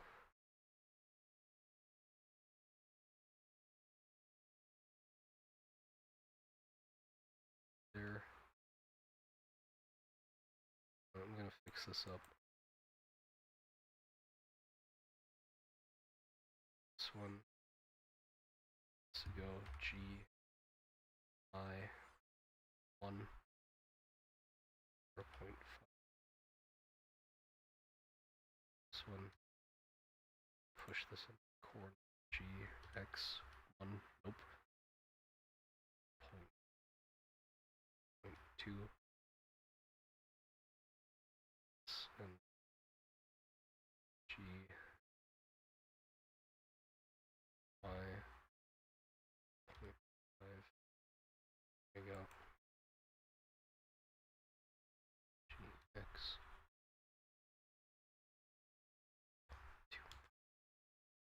Okay, now we have a square. Then I just shift D, G.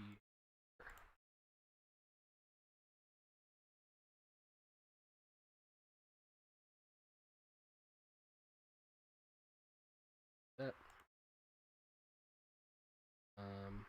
Then we have a longer tile. Shift. Oh, nope.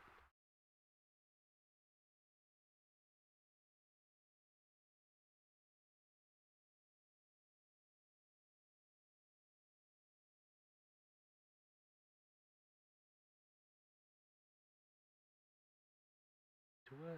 No, don't need that.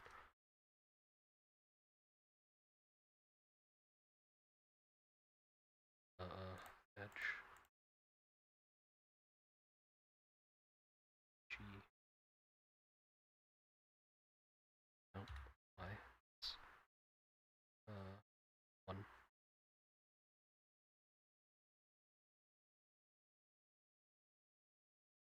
Base.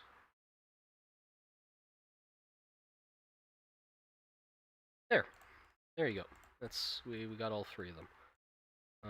Although we do need this to be a tiny bit above ground. So I'm gonna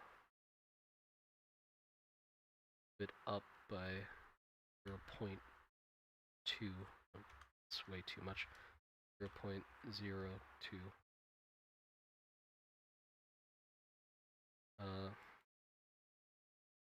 Then we have to redo the whole.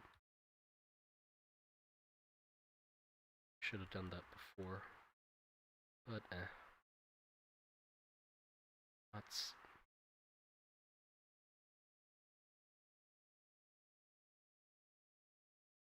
It's that one.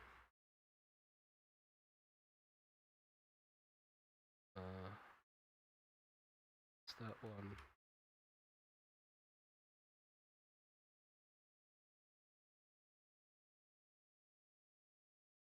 That one. There you go. We got all our walls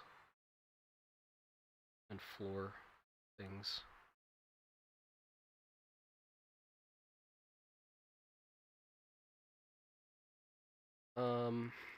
Now we need a ramp up and all that, but I think I want to do this first. So I'll make a separate mesh or a separate grid map with these things. I'm gonna go piss, I'll be right back.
Hello!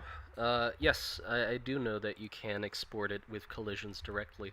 You just end it with dash col. I have been doing that.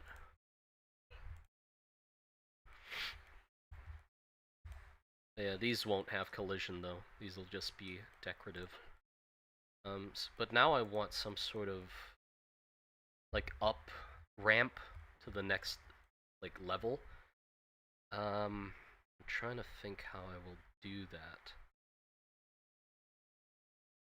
So it's basically replacing the floor tiles, and I need it to go from the up. I mean, I can just make a like a really janky one for now, just to check that it works. Then I can make it better later. So I can literally just G 2 there, and then say how long does it need to be.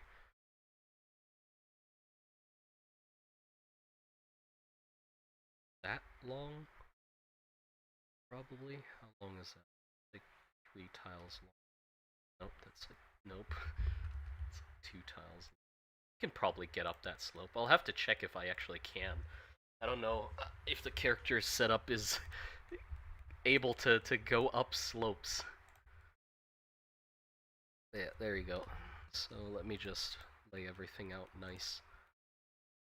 Then we can import it again.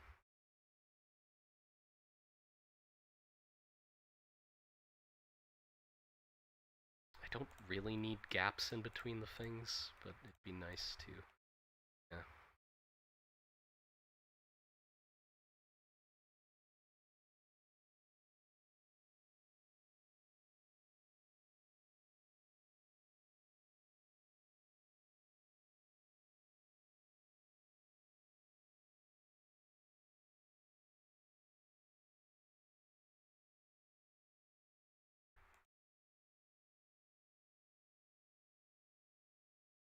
I mean, also I don't need to have all of them in a giant row.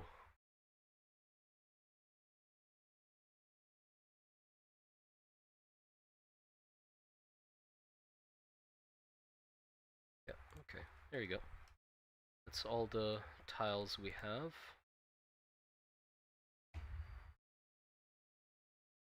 I'm just gonna select all, Control A, rotation and scale, just to make sure. Select all of them. Oh, hold on. Did I? Yes, this does have coal. Call this floor slope. Inner corner 2, inner corner, yeah. This one's floor. This one I'll call enforcement all 1. This one is,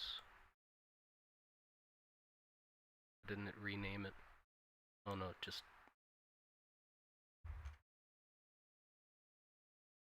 all 2.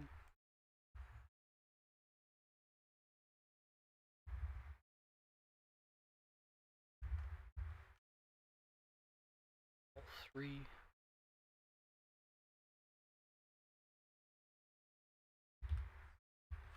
Or 1.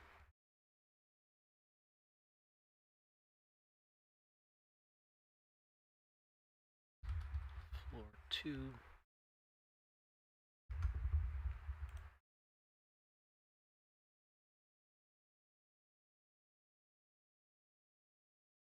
This is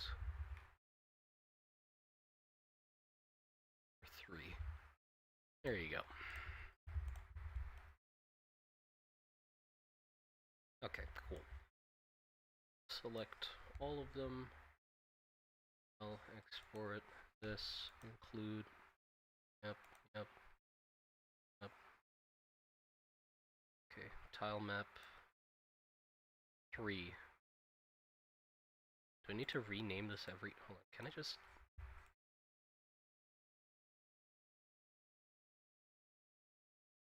I just changed it, I just uploaded it as tile map 2 again. Curious if that just updates it in Godot. I have to let me check.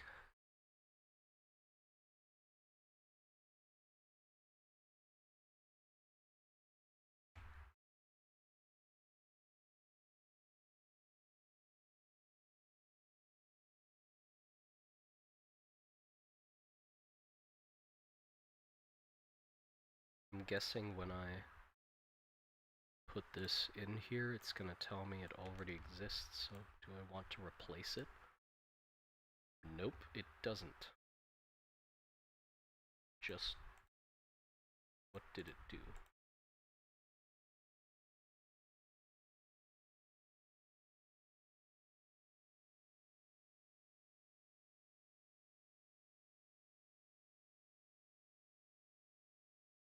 Now I have a second tile map too. Oh, that's gonna be confusing.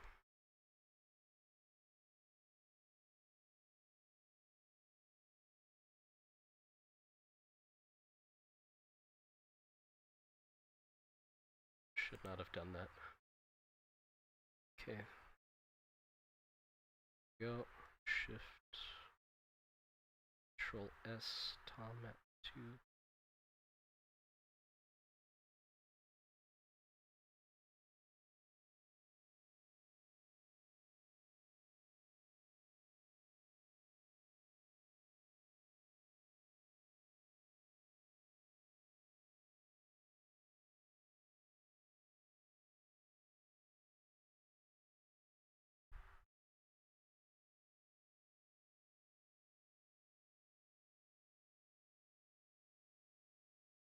There you go. Got the rest of the tiles. Cool. Hold on.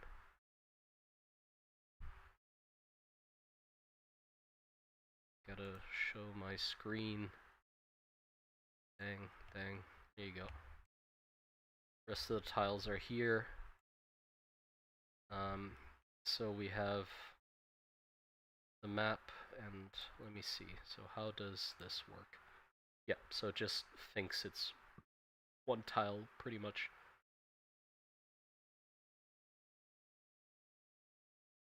Can basically just do that, and it should be able to go up the next floor, the next 2 floors. This. See if that works or not. That. But now we also have this one, which is just for decoration. So can it's the old ones. And we have these new ones, which look at that. Nice. We can have the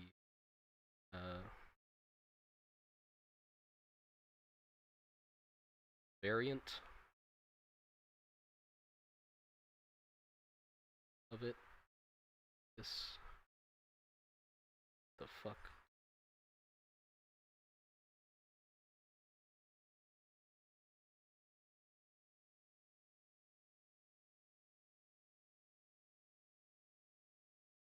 Where are these placed? Placed in here, yeah. Okay, what about these? They're also placed in here. Okay, yeah. There you go. So we can have the different variants of the two. And then we also have the end cap, which ends it off. And then we also have the floor tiles, which we can rotate and have some little floor details. And the 2 plank just works like you'd expect. Yep. It just takes up 2 spaces, but you can place one clipping into another.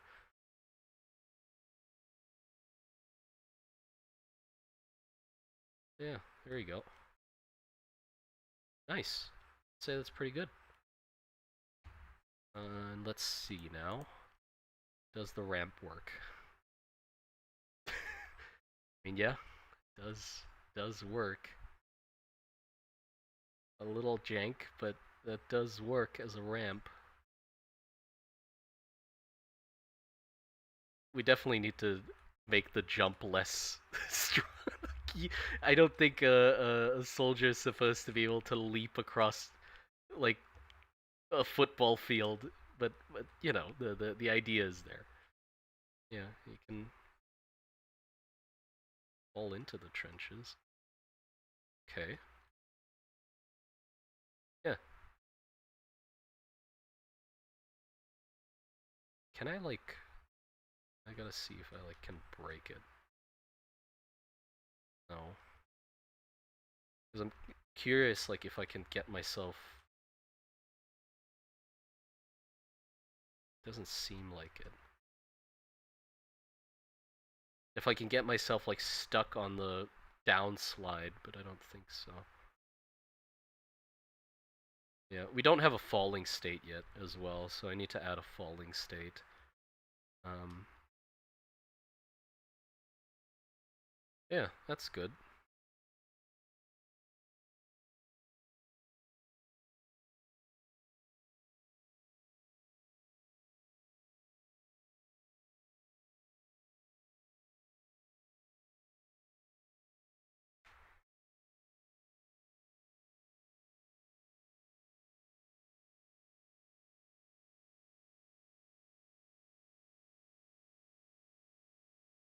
Make the streams. This looks great. Oh, thanks. Yeah, I definitely need to add some variant to the trenches. And also I wanted to add a lip to them, because trenches don't just like smooth off into the ground. They have like a little lip, because where the fuck, where does the dirt go when you excavate a trench out? Of course, there's gonna be some little mound. But also then I need sandbags as well. So I'll make sandbags too, to put on the edges. Oh, this is gonna be so much fun. I can basically just keep adding more tiles and then just fuck around with making like little maps with them. Oh, I can also make a bridge to get over a trench. To go over the trench would be really fun as well.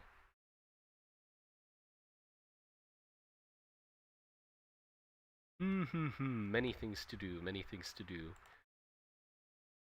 How will you handle targeting projectile weapons when you have the player stuck in a top-down view while simultaneously allowing for vertical layers, though? Uh, I have no idea. That's one thing we've been thinking about as well, is like how the fuck are we gonna do that? It is, I do think we're doing some sort of auto-targeting where it knows if you're hovering over an enemy on the second layer, so it shifts your aim to the second layer above. But then there's like edge cases where it's like, what if there's two enemies behind each other, one on the ground layer and one on the top layer, and you want to shoot the one on the ground, which one does it hit? Um, so we still got to figure something out with that. The other option was just make it a third-person game instead of a top-down game, which could work because we're basically just making the same fucking game, just changing the camera angle. But the issue with that is then that like throwing mechanics and stuff like that might become a little harder to do. But I guess for like third person or like lower camera angle Hotline Miami like games, I could take Super Hot as an inspiration. Super Hot is pretty much a first person Hotline Miami.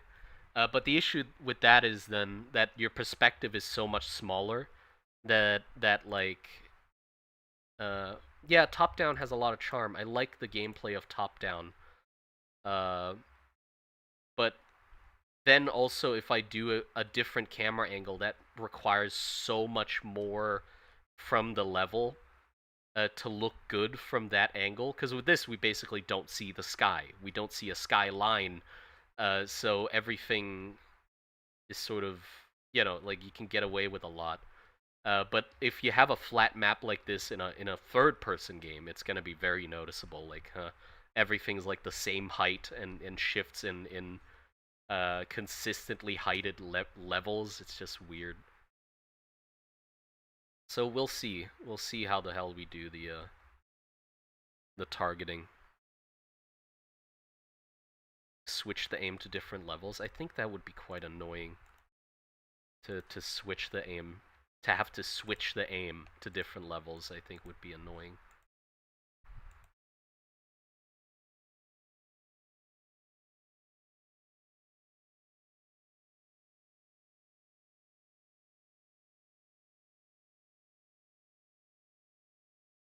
Yeah, not sure about that yet. We'll see though. We'll figure something out for sure. Sorry, I turned off the camera already, but I'm still fucking around with the map at the moment, by the way. Um,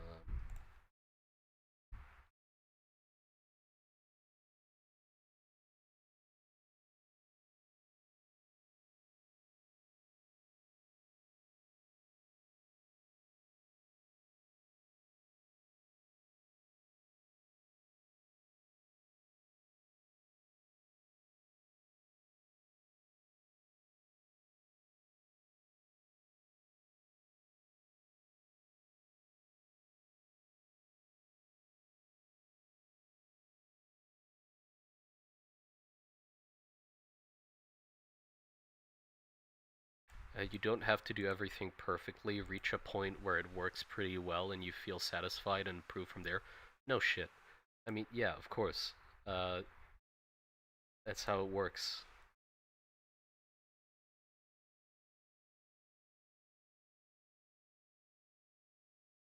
Yeah, we'll figure it out as we go. I do like the idea of aim sway uh, in third person games or stuff like that. So sadly, I don't think that's possible for a top-down game. Unless we, yeah, I don't know. Well, we'll just have to try out different things and see what works.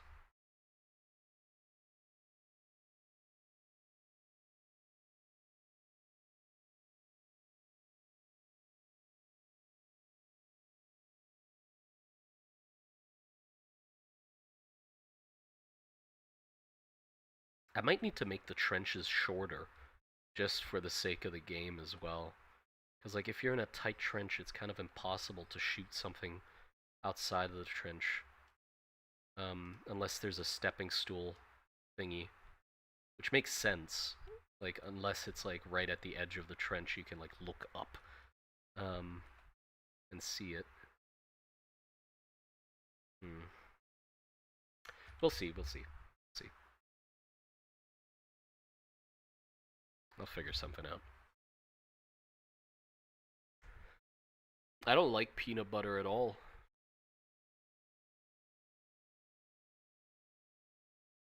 Go check out how Foxhole does its combat. Oh yeah, you're right. But yeah, that's enough for today's stream, I think. I'll fiddle with this off stream and add more stuff. But I want to take a bit of a